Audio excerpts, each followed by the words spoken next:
नमस्कार भाइयों। आज मैं अपने चैनल के माध्यम से महात्मा गांधी की जीवनी आप सभी के सामने प्रस्तुत करना चाहूँगा। और इस चैनल पे महात्मा गांधी की जीवनी की एपिसोड मैं स्टार्ट करने वाला हूँ, जिसमें मैं महात्मा गांधी की जन्म से लेकर उनकी मृत्यु तक के सिद्धांतों को, सत्य के साथ उनके प्रयोगों को आपके सामने रखूँगा और सत्य की में कितनी ताकत होती है उन सभी चीज़ों को आपके पास रखूँगा मैं। ये मेरा एक छोटा सा प्रयास है और इस प्रयास के साथ में निरंतर मैं आगे बढ़ता रहूँगा, जिसमें मैं इस देश के, इस दुनिया में जो महान नेशनलिस्ट रहे हैं, राष्ट्रवादी विचारधाराओं के व्यक्ति रहे हैं, उनकी जीवनी आपके पास रखूँगा। पहला अध्याय और सीरीज़ का पहला जीवनी जो मैं आपके सामने रख रहा हूँ वो राष्ट्रपिता महात्मा गांधी के ऊपर रख रहा हूँ। चूँकि भारतीय हूँ तो शुरुआत भारतीयों से किया जाए तो बेहतर लगता है, मज़ा आता है, अच्छा लगता है। और उसमें भी महात्मा गांधी के विचारों को आपके सामने रखते हुए मैं खुद को भी काफ़ी गौरवान्वित महसूस करता हूँ। कहीं ना कहीं मुझे यह महसूस होता है कि इस देश के लोग ही गांधी को उपेक्षित करके रखे हुए हैं। आप दुनिया के कोने कोने के बारे में अगर सूचना इकट्ठा करते हैं तो गांधी की फिलॉसफी के ऊपर कई ऐसे विश्वविद्यालय हैं जो पीएचडी की पढ़ाइयाँ होती है। गांधीयन फिलॉसफी के ऊपर लोग रिसर्च करने के लिए आते हैं। भारत में ही नहीं, साउथ अफ्रीका, श्रीलंका, अमेरिका, ऐसे राष्ट्रों में भी गांधीयन फिलॉसफी के ऊपर रिसर्च कर रहे हैं लोग। पर हमारे यहाँ हम तो अलग नाम दे रखे हैं, मजबूरी का नाम गांधी जी। मतलब समझ में नहीं आता है। शायद वो कहावत एकदम सत्य बैठती है जिसमें कहते हैं ना, घर की मुर्गी दाल बराबर। तो ये सब कुछ लगने के बाद कहीं ना कहीं एक मन में कचोट रहता है और हर इंसान अपने जीवन में कुछ ना कुछ तो गलतियां करता है। गांधी भी अपने जीवन में कुछ ना कुछ गलतियां किए हैं। हम उन गलतियों के साथ ही सत्य के प्रयोग उन्होंने किया है। इसलिए उन्होंने अपने जीवनी में, महात्मा गांधी की जीवनी में उन्होंने साथ जोड़ कर रखा, एक शब्द लिखा है साथ में, सत्य के प्रयोग। और वो अपनी जीवनी से इस देश के नवजीवकों को सूचना देना चाहते हैं, अपनी अनुभव को साझा करना चाहते हैं। जब उन्होंने इस किताब को लिख रहे थे तो कई सारे विचार उनके पास आए। बहुत सारे लोगों, उनके जो करीबी मित्र थे, उन्होंने उन्हें जीवनी लिखने ऊपर कई तरीके, कुछ लोगों ने उन्हें मोटिवेट किया। तो कुछ लोगों ने कहा कि क्या यह सत्य होगा कि तुम्हारी जीवनी लोगों के सामने आनी चाहिए। बहुत सारे लोग थे।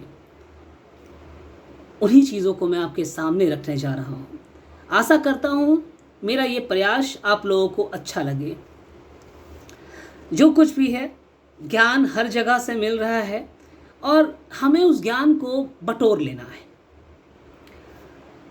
पहला भाग, महात्मा गांधी की जीवनी का पहला भाग, जो कि जन्म से है। जान पड़ता है कि गांधी कुटुंब पहले तो पंसारी का धंधा करने वाला था, लेकिन मेरे दादा से लेकर पिछली 3 पीढ़ियों से वह दीवानगिरी करता रहा है। मतलब महात्मा गांधी अपने पूर्वजों की बात करते हैं तो कहते हैं कि हमारे जो पूर्वज थे, हमारे खानदान के जो पूर्वज थे, उनका व्यवसाय शायद पान बेचना था, पानसारी यानी पान बेचने वाला। लेकिन महात्मा गांधी इस बात पे भी जोर देते हैं, वो कहते हैं कि पिछली 3 पीढ़ियों को अगर मैं देखता हूँ तो पाता हूँ कि हमारे घर में दीवानगिरी का काम लोग करते आ रहे थे। ऐसा मालूम होता है कि उत्तम चंद गांधी अथवा ओता गांधी टेक वाले थे। देखिए, अपने पूर्वजों का इन्होंने नाम लिया है, उत्तम चंद गांधी अथवा ओता गांधी। ये एक ही नाम है, एक व्यक्ति के नाम है जो टेक वाले थे, मतलब थोड़ा रुबाब वाले थे। राजनीतिक खटपट के कारण उन्हें पोरबंदर छोड़ना पड़ा था और उन्होंने जूनागढ़ राज्य में आश्रय लिया था। तो उन्होंने उत्तम चंद गांधी के बारे में बताया कि भाई उन्हें राजनीतिक पॉलिटिकल खटपट हुआ, कुछ गड़बड़ी फैली, कोज हुई और उसके बाद जो है उत्तम चंद गांधी को जो है गुजरात छोड़ना पड़ा, पोरबंदर, और वहाँ से वो चले आए जूनागढ़ आश्रम। वहाँ जाके उन्होंने आश्रय लिया जूनागढ़ में। वही जूनागढ़ है जो भारत की आज़ादी के बाद 1947 के बाद भारत में मिलने से इनकार किया था वहाँ के निज़ाम ने। ये वही जूनागढ़ है और यहीं जाकर के उत्तम चंद गांधी जो हैं आश्रय लिए थे। उन्होंने नवाब साहब को बाएं हाथ से सलाम किया। देखिए उत्तम चंद साहब, लोग सलाम जो ठोकते हैं वो दाएं हाथ से करते हैं, पर उन्होंने बाएं हाथ से सलाम किया। अब इसके पीछे का भी कुछ राज जो होगा, तभी जो है उन्होंने बाएं हाथ से सलाम किया है। किसी ने इस प्रकट अभिनय का कारण पूछा। भैया वहाँ पहुँचे, दुनिया जो है दाएं हाथ से सलाम ठोकती है और आप जो है बाएं हाथ से ठोकते हैं। वहाँ जो लोग बैठे तो उन्होंने सवाल पूछा कि आखिर क्या बात है भाई कि लोग जो हैं यहाँ आने के बाद दाएं हाथ से सलाम ठोकते हैं और आप जो हैं बाएं हाथ से ठोके। उन्होंने नवाब साहब को बाएं हाथ से सवाल पूछा तो जवाब मिला। देखिए क्या जवाब दे, दाहिना हाथ तो पोरबंदर को अर्पित हो चुका है। अब देखिए कितना उत्तम चंद ने कितनी बुद्धिमता के साथ अपना जवाब दिया कि भाई ये दाहिना हाथ जो मेरा है वो तो मैंने पोरबंदर को ही अर्पित कर दिया है। अब वो हाथ ही पोरबंदर को मैंने दे आया है, तो मैं फिर दाएं हाथ से कैसे नवाब साहब को सलाम करूं? तो बचा हुआ हाथ तो मेरा सिर्फ बायां ही है, तो मैंने बायां हाथ से ही सलाम किया। चापलुता और बुद्धिमानी की सबसे बेहतर उदाहरण है। काफ़ी गर्मी है दोस्तों, आप देख रहे हैं पसीने पसीने हो रखा हूँ, पर क्या करूँ, काम है, आप लोगों के सामने आना है। मैं इसी प्रकार आता रहूँगा, चाहे इस प्लेटफॉर्म पे मुझे सफलता मिले ना मिले। बहुत सारे बड़े बड़े यूट्यूबर्स यहाँ हैं, लोगों को सफलता, और मुझे अच्छा लग रहा है कि मैं अपने आप से कुछ ना कुछ आपके सामने आपके पास रखना चाह रहा हूँ। आज आगे बढ़ते हैं कहानी की, और जो रोचकताएँ हैं उसको हम लोग आगे लेते हैं। ओता गांधी के एक के बाद दूसरा जो 2 विवाह हुए थे, मैं सोच लीजिए। ओता गांधी उस समय जो है अपने पूर्वज के बारे में गांधी जी कहते हैं, महात्मा मोहनदास करमचंद गांधी कहते हैं कि भाई मेरे पूर्वज में ओता गांधी जो थे, उत्तम चंद गांधी जो थे, वो 2 विवाह किए थे। पहले विवाह से उनके 4 लड़के थे और दूसरे से 2, मतलब 2 विवाह। पहली पत्नी से 4 बेटा और दूसरी पत्नी से 2 बेटा, मतलब उत्तम चंद गांधी के 6 पुत्र हुए। पहली बीवी से 4 पुत्र, दूसरी बीवी से 2 पुत्र। चलिए आगे बढ़ते हैं। अपने बचपन को याद करता हूँ तो मुझे ख्याल नहीं आता कि ये भाई सौतेले थे। देखिए यहाँ पर भी एक ऐसा उदाहरण है कि सौतेले तो थे ये 6 भाई, 4 पहली बीवी से, 2 दूसरे बीवी से, ये सौतेले भाई थे।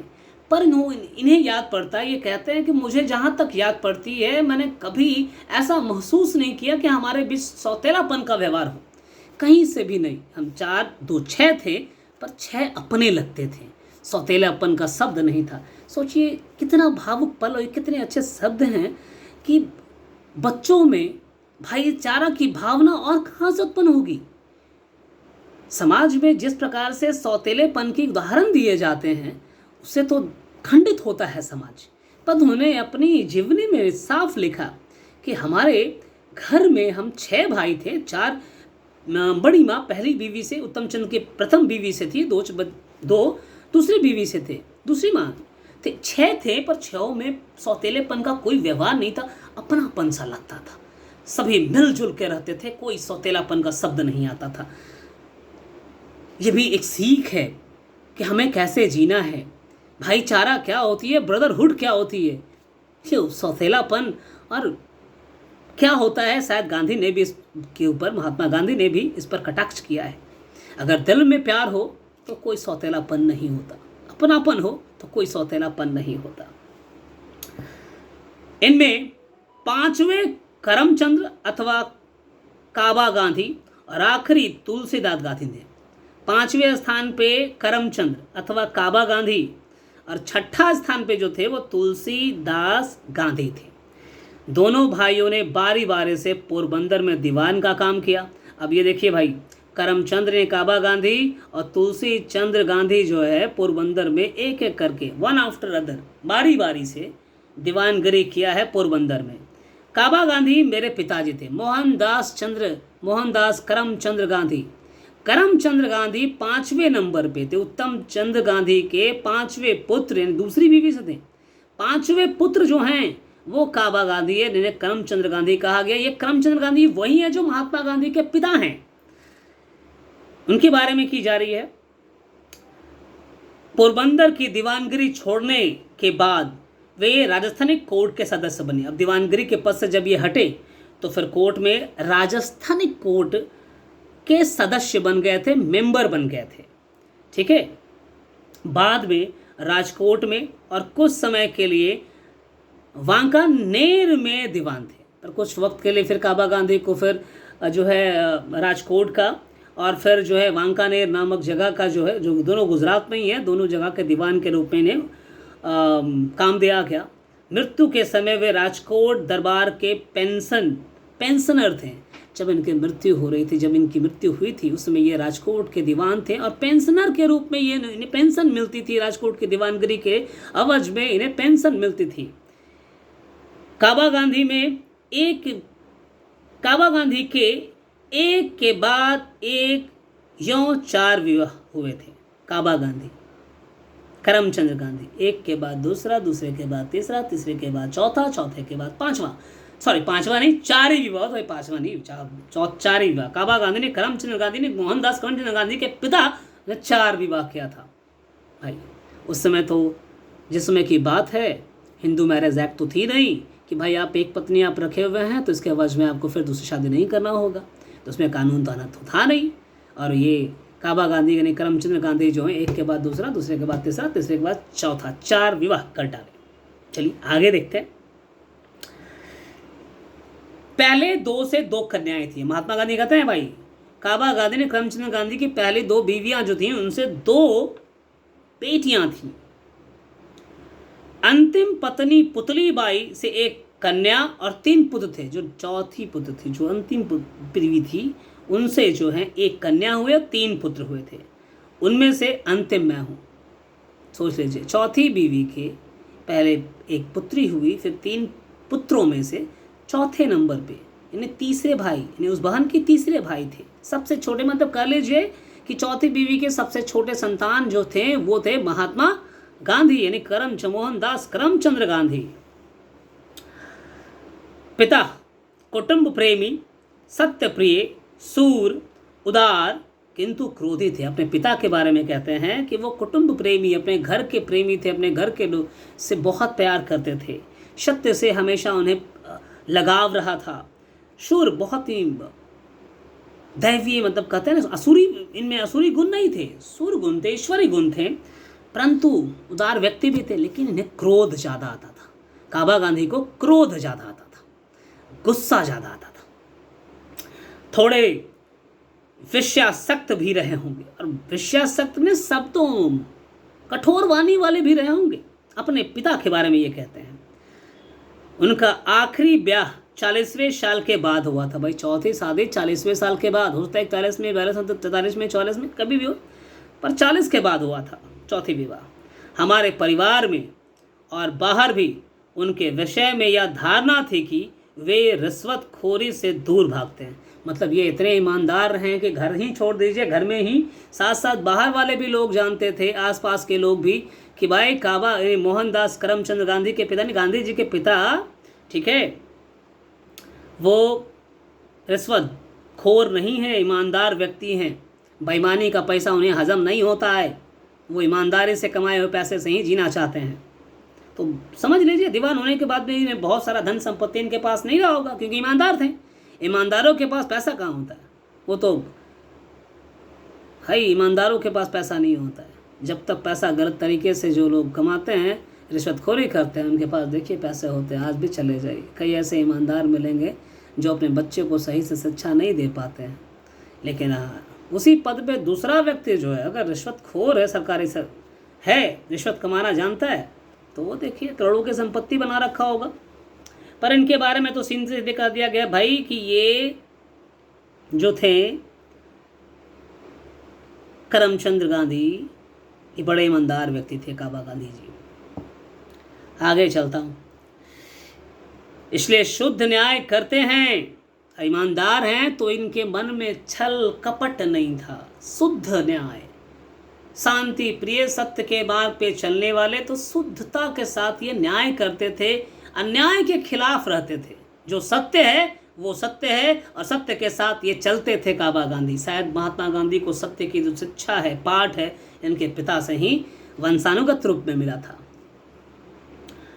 एक बात देखिए, अब यहाँ पे सुन लीजिए, राज्य के प्रति भी वफादार थे भाई, देख लीजिए, वेरी लोयल पर्सन, अपने राज्य के प्रति वेरी लोयल पर्सन। एक बार प्रांत के किसी साहब ने राजकोट के ठाकुर साहब का अपमान कर दिया। लीजिए भाई, प्रांत का कोई एक साहब थे जो राजकोट के ठाकुर साहब का अपमान कर दिया था।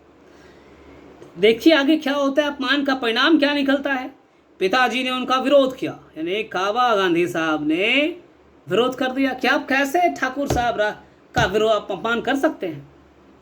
साहब नाराज हुए, काबा गांधी से माफ़ी मांगने के लिए। अब साहब जो था वो नाराज हो गया, तुम हमको सिखाओगे, ठीक है। साहब जो थे वो सीधे कहोगे, तुम दीवान हो, मैं साहब हूँ, तुम मुझे कैसे सिखा सकते हो कि मैं क्या कर रहा हूँ क्या नहीं कर रहा हूँ, ऐसा कहने वाले तुम कौन होते हो। भाई साहब नाराज हो गए काबा गांधी से। देखिए नाराजी क्या किस रूप में लेकर जाती है। कहा कि भाई तुम जो शब्द का प्रयोग मेरे खिलाफ किए हो, माफ़ी मांगनी होगी तुम्हें, माफ़ी मांगनी होगी तुम्हें। उन्होंने माफ़ी मांगने से इनकार कर दिया। मैंने कुछ गलत, देखिए होता क्या है ना कि इंसान जब कोई गलत काम नहीं करता तो फिर सर क्यों झुकाए। मैंने कुछ गलत किया ही नहीं तो फिर सर झुकाने की ज़रूरत क्यों है। तो यहाँ पर ये भी अड़ गए, मैं माफ़ी नहीं मांगूंगा, मैंने कोई गलत काम ही नहीं किया है। काबा गांधी जो है वो माफ़ी मांगने से इनकार कर दिए। फलस्वरूप कुछ घंटों के लिए उन्हें हवालात में भी रहना पड़ा। देख लीजिए भाई, माफ़ी ना मांगने के एवज में इन्हें जेल में भी डाल दिया। कुछ समय के लिए इन्हें हवालात का भी खाना पड़ा। हवालात है तो हवा और लात, सोच लीजिए, जेल का नाम हिंदी में है हवालात। हवा आती है, लात भी पड़ते हैं जेल में। पुलिस वो डंडा के जगह पे लातों से भी बारिश होती है। तो हवालात इसलिए है कि हवा खिलाएंगे और लात भी मारेंगे। तो ये हवालात में कुछ पल के लिए, कुछ घंटों के लिए रहे होंगे। इस पर भी जब वे ना डगे तो अंत में साहब ने उन्हें छोड़ देने का, मतलब उसके बावजूद भी जेल में हवालात में डाल देने का, तो मैं मांगूंगा ही नहीं माफ़ी। शायद इन पे कुछ कठोर यातनाएं भी दी गई होंगी, पर बोला मैं नहीं मांगूंगा, जो करना है मेरे साथ करो। अंततः साहब है वो इन्हें हुक्म दे दिया कि छोड़ दो, रहने दो, क्या करोगे, ठीक है। वो ही झुक गया, उन्हें झुकना पड़ा। ये ऐसे व्यक्ति थे जो इन्होंने साहब को अपने सामने झुकाया, मजबूर होकर उन्हें छोड़ना पड़ा। पिताजी ने धन बटोरने का लाभ कभी नहीं किया। मैंने पहले बोला, ईमानदार व्यक्ति कभी भी धन के पीछे नहीं भागता। जो सत्य का प्रेमी है उसे धन से कभी भी लगाव नहीं हो सकता। वो सत्य के रास्ते पे चलता है और सत्य के रास्ते पे भी बढ़ता है। देखिए सर, मैं उदाहरण दूंगा यहाँ पे एक छोटा सा। आज जर्नलिज्म देख लीजिए, भारत के जर्नलिज्म जो है, बहुत सारी मीडिया चैनल्स हमारे यहाँ काम कर रही हैं, बहुत सारे। पर मुझे जब भी मैं इन चैनल्स की न्यूज़ पे आता हूँ तो मुझे नहीं समझ में आता कि मीडिया कर क्या रही है। और जो चैनल के न्यूज़ रीडर्स हैं उनकी संपत्ति के बारे में पता कीजिए, पता नहीं, करोड़ों की संपत्ति जमा रखे हैं भाई साहब ये लोग। कैसे मीडिया इतना कैसे कमा रहा है।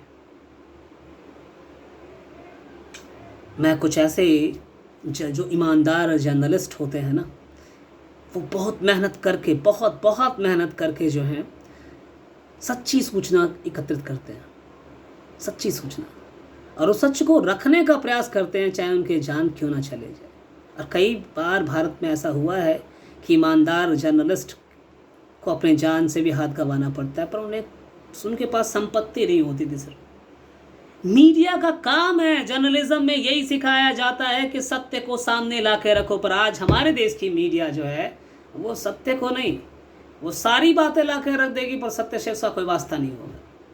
वो अपने चैनल पे 10 को बुलाएंगे और अपने ही वक्ते रह जाएंगे, उन्हें बोलने का मौका नहीं दिया जाएगा। ये कहानी है। तो यहाँ मीडिया कहीं ना कहीं, अब कहते हैं ना कि media is the fourth pillar of democracy, बड़ा अजीब सा लगता है।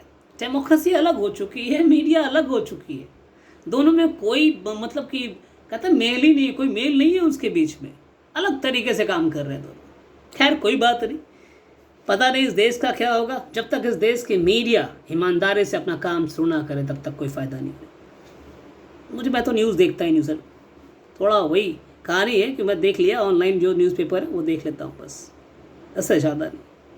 मीडिया की ये अब कोरोना काल में अगर मैं न्यूज़ सुनना शुरू पढ़ूँ ना तो पता चले कि मैं ऐसे ही कोरोना के समाचार सुनते सुनते सुनते सुनते मैं डिप्रेशन में आ जाऊँगा। बीमारी से है नहीं, लेकिन बीमारियाँ आ जाएंगी।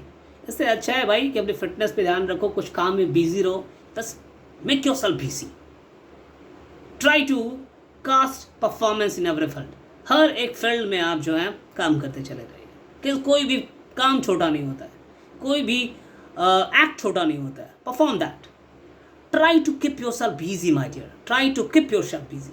आप अपने आप को जितना बिजी रखोगे, दुनिया में कुछ भी हो जाए आप खुश रहोगे सर, ठीक है, आप खुश रहोगे। लेकिन अगर इन चीज़ों के ऊपर फोकस हो रहा है, ऐसा हो गया तो पता चलेगा ना कि ऐसा हो गया तो बाद में तुम पर भी वैसा पड़ने लगेगा। तो please let the thing happen. क्या हो रहा है दुनिया में, बस सूचना रखो, इन्फॉर्मेशन रखो उसके क्या हो रहा है, ठीक है, अवगत रहो कि घटनाएं क्या घट रही हैं। पर उस अवगत होने के चक्कर में देखो पसीने चले गए आँख में यार, इतने पसीने हैं कि आँख में पसीने चले आ रहे हैं, ठीक है, कोई नहीं, कुछ भी हो जाए, चलना है। अच्छा चलो मैं आगे बढ़ता हूँ, बहुत हो गई इधर उधर बातें। इस कारण हम भाइयों के लिए बहुत थोड़ी संपत्ति छोड़ गए थे। यानी अपने पिता के लिए उन्होंने कहा कि वो ईमानदार थे, धन तो इनके पास था नहीं, धन की लालच भी नहीं थी, तो हम भाइयों के लिए बहुत थोड़ी सी संपत्ति हमारे पिता हमारे लिए छोड़ के गए थे। पिताजी की शिक्षा केवल अनुभव की थी। देख लीजिए, काबा गांधी के पास, करमचंद गांधी के पास शिक्षा सिर्फ उनके एक्सपीरियंस से आया था, अनुभव से ज्ञान किया था, अर्जित किया था। आजकल जैसे हम गुजराती की 5वीं किताब का ज्ञान कहते हैं, उतनी शिक्षा उन्हें मिली थी। गुजराती में कहावत है कि भाई तुमको तो 5वीं किताब की ज्ञान है, तो उतना ही शिक्षा था, शायद 5वीं कक्षा तक पढ़े होंगे, उतना ही ज्ञान जो है काबा गांधी के पास रहा है, करमचंद गांधी के पास था। इतिहास भूगोल का ज्ञान तो मतलब सोच लीजिए, हिस्ट्री ज्योग्राफी पास, अरे 5वीं किताब का ही जो है ज्ञान है, तो हिस्ट्री और भूगोल की ज्ञान कहाँ से होने वाली है। तो उन्होंने अपने पिता के बारे में साफ कहा कि मेरे पिता के पास कोई लंबी ज्ञानवान ना था भाई, कि वो इतिहास और ज्योग्राफी का ज्ञानी थे और ये सब कुछ नहीं था, वो स्कॉलर नहीं था। हाँ, अनुभव से उन्होंने ज्ञान को अर्जित किया था। फिर भी उनका व्यवहारिक ज्ञान इतने ऊंचे दर्जे का था कि बारीक से बारीक सवालों को सुलझाने में अथवा 1000 आदमियों से काम लेने में भी उन्हें कोई कठिनाई नहीं होती थी। सोच लीजिए अनुभव का ज्ञान कितना कारगर होता है। आप देख लीजिए कि एक्सपीरियंस से जो ज्ञान आप अर्जित करते हैं वो किताबों से मिलने वाले ज्ञान से काफ़ी बड़ा होता है। तो इन्होंने अपने अनुभवों से जो ज्ञान अर्जित किया वो कठिन से कठिन सवालों के जवाब भी दे देते थे और हज़ारों लोगों से काम कैसे करवाना है ये उन्हें पता था। मतलब कह लीजिए कि इन्हें व्यक्तिगत जीवन की बहुत जानकारी थी, ठीक है, प्रैक्टिकल लाइफ का जो है बहुत ज्ञान था।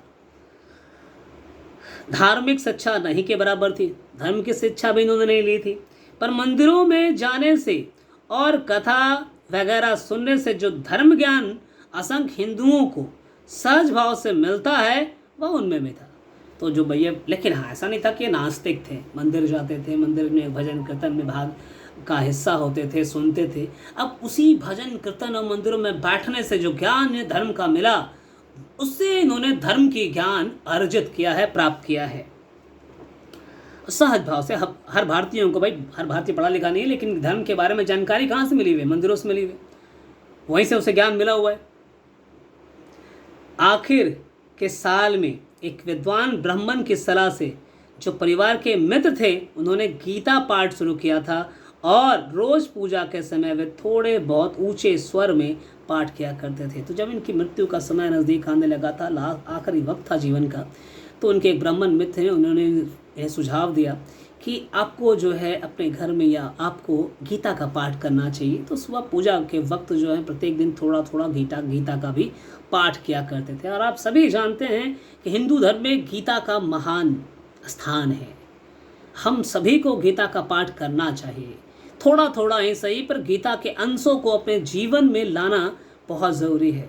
जहाँ गीता में कर्म को ही सब कुछ कहा गया है, कर्म ही महान है, धर्म महान नहीं है, कर्म महान है, इंसान की कर्म महान होती है।